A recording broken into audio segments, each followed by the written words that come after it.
नहमदुहु नहमदुहु व नुसल्ली अला रसूलिहिल करीम अम्मा बाद फ़अऊज़ु बिल्लाहि मिनश शैतानिर रजीम बिस्मिल्लाहिर रहमानिर रहीम अल्लाहुम्मा सल्लि अला सय्यिदिना मुहम्मदिन नबिय्यिल उम्मी व अला आलिहि व बारिक व सल्लिम। शुरू अल्लाह के नाम से जो बड़ा मेहरबान और निहायत रहम करने वाला है।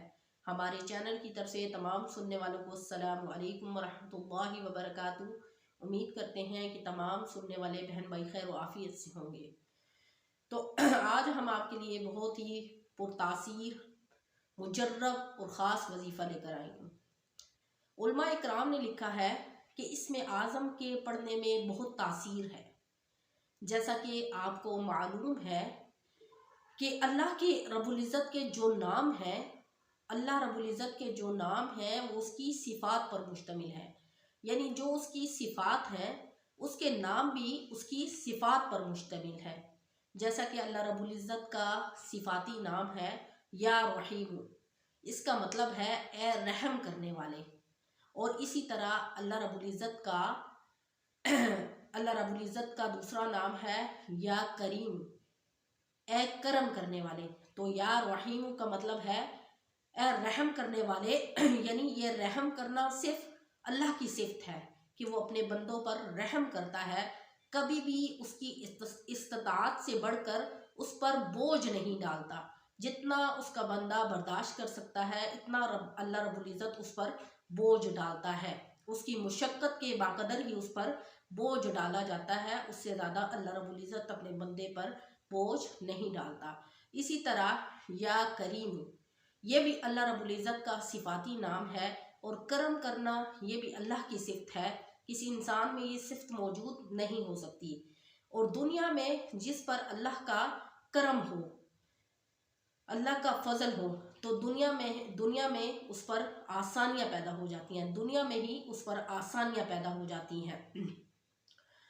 और एक इस्म आज़म ऐसा है, ये ऐसा इस्म आज़म है कि कुरान मजीद की शक्ल में भी ये मौजूद है और अल्लाह रब्बुल इज़्ज़त के नाम में भी ये मौजूद है। जैसा कि कुरान मजीद में है इन्नल्लाह लतीफ़ुन ख़बीर। लतीफ़ लफ्ज़ जो है ये कुरान मजीद में भी मौजूद है और लतीफ़ लफ्ज़ जो है ये अल्लाह रब्बुल इज़्ज़त का सिफ़ाती नाम है। और जो शख्स इस सिफ़ाती नाम के ज़रिए अल्लाह को पुकारे तो अल्लाह रब्बुल इज़्ज़त की उसको गैबी मदद हासिल हो जाती है। ये ऐसा इसमें आज़म है कि जिसके पढ़ते ही, यानी आप पढ़ते जाएंगे तो फ़ौरन आपको अल्लाह की गैबी मदद हासिल हो जाएगी। ऐसा पुरतासीर और पुरअसर है ये अल्लाह रब्बुल इज़्ज़त का सिफ़ाती नाम।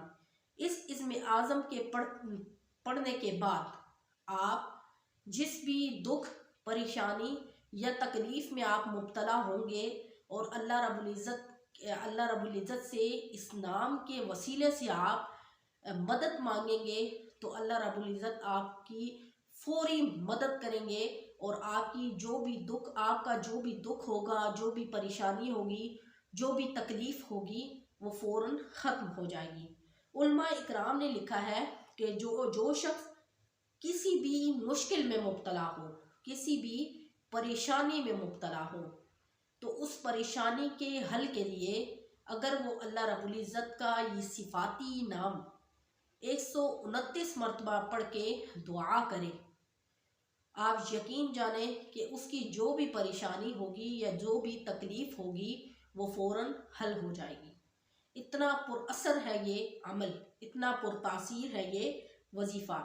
तो वो हमारे बहन भाई जो किसी मुश्किल में मुब्तला हो जाते हैं या किसी परेशानी में मुब्तला हो जाते हैं या किसी दुख और तकलीफ़ में मुब्तला हो जाते हैं जिस पे उनको सब्र नहीं आता और वो अगर अल्लाह से गैबी मदद हासिल करना चाहते हैं तो वो फ़ौरन अव्वल आखिर दुरूद इब्राहिमी पढ़ने के बाद 129 मरतबा अल्लाह रब्बुल इज़्ज़त का ये इस्म आज़म, अल्लाह रब्बुल इज़्ज़त का ये सिफ़ाती नाम या लतीफ़ु, इसके पढ़ने के बाद दुआ करें तो आप यकीन माने कि अल्लाह की ऐसी गैबी मदद हासिल होगी आपको कि आप हैरान रह जाएंगे कि ऐसा पुरअसर है ये वजीफ़ा। तो वो हमारे बहन भाई جو مشکلات میں مبتلا ہیں، پریشانیوں میں مبتلا ہیں، وہ اس وظیفے کو کریں۔ آپ یقین جانیں کہ آپ کی تمام پریشانیاں حل ہو جائیں گی۔ تو آج کا یہ چھوٹا سا وظیفہ تھا۔ آپ شعبان کے مہینے میں بھی اس وظیفے کو کر سکتے ہیں اور شعبان کے بعد بھی کر سکتے ہیں، جب چاہیں آپ اس عمل کو کر سکتے ہیں۔ اور یہ عمل آپ نے روزانہ کرنا ہے، یعنی تاکہ آپ اگر کسی مشکل، پریشانی یا تکلیف میں مبتلا ہیں تو آپ نے روزانہ اول آخر درود ابراہیمی پڑھنے کے بعد 129 مرتبہ اللہ رب العزت کا یہ اسم اعظم یا لطیفو، اس کو 129 بار پڑھیں اور دعا کریں، انشاءاللہ آپ کی تمام مشکلات حل ہو جائیں گی۔ تو آج کا یہ چھوٹا سا وظیفہ تھا۔ امید ہے کہ آپ کو ہماری یہ آج کی ویڈیو اچھی ہوگی۔ انشاءاللہ نیکسٹ ویڈیو کے ساتھ آپ کی خدمت میں حاضر ہوں گے۔ وآخر دعوانا ان الحمد للہ رب العالمین۔ السلام علیکم ورحمۃ اللہ وبرکاتہ۔